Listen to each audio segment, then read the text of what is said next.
Hey folks, Nitno here. Today we're taking a look at the brand new 1.16 update and what you need to know.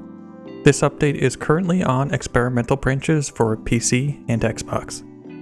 This update introduces some new items into the mix and applies some crucial fixes and changes, especially for base building. Let's hop into some new additions. We're getting a brand new Bizon SMG with a 64 round magazine taking 380 ammunition.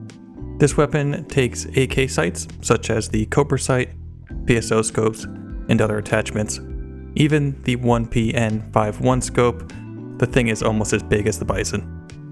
As for silencers, it takes the pistol silencer, and a full magazine can easily take it from pristine to worn or damaged. You can also attach an improvised suppressor, as well as a ghillie gun wrap.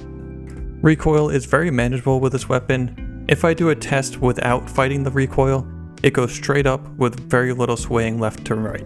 One thing I did notice, when aiming down sights without a suppressor, the muzzle flash obscures your vision heavily.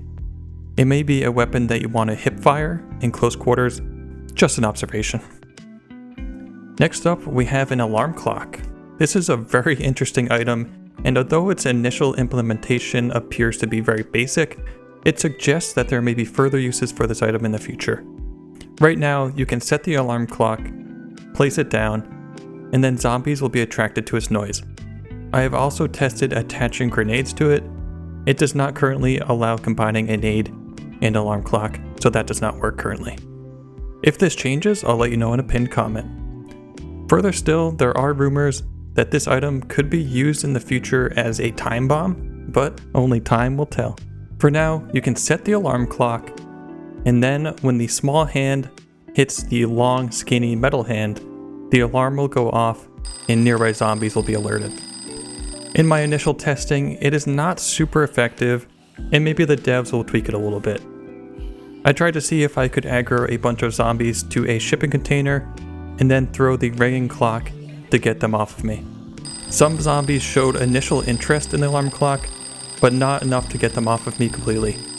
This looks to be more effective against zombies not already aggroed to you.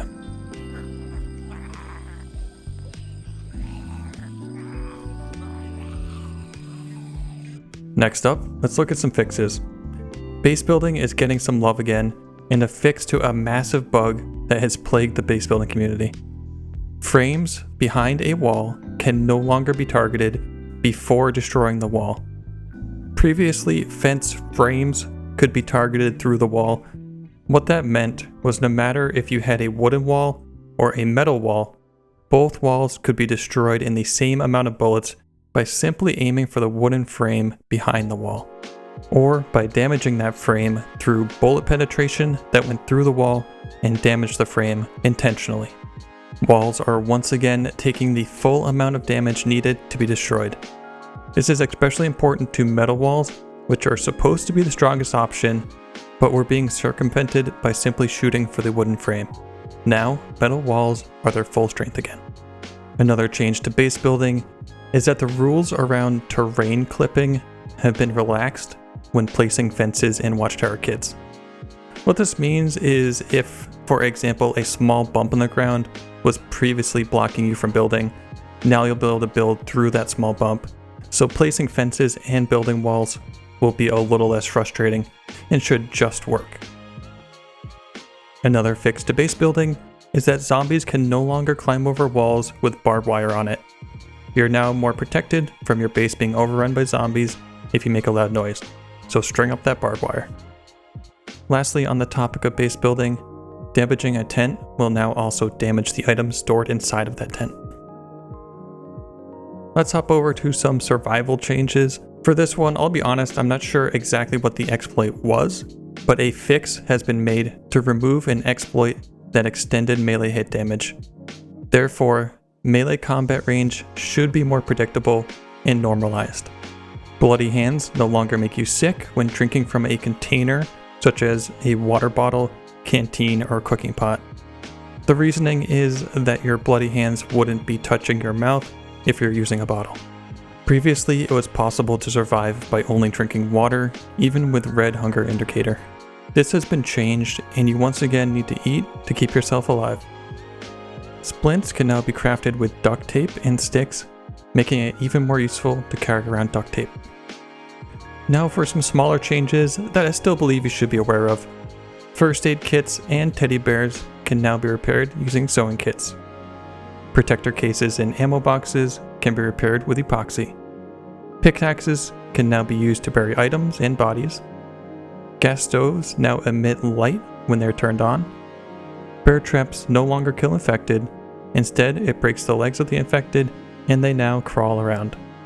Traps now properly react to vehicles, and wolves can no longer damage players in a closed vehicle. Alright, that is your basic overview of the 1.16 changes. I'll link a full changelog with a list of every change in the description. At the very least, we're getting some new items to try out and some much needed bug fixes. I'm really excited about this patch. What are you looking forward to the most? Let me know in the comments. Or you can hop in the Discord and say hello. You can find a link in the description by clicking show more. We also have a Nitno PC DayZ server where we hold fun events. We would love to have you as part of the community. If you'd like to see more DayZ videos like this, subscribe to the channel and snipe the like button. As always, have fun in DayZ, take it easy, peace.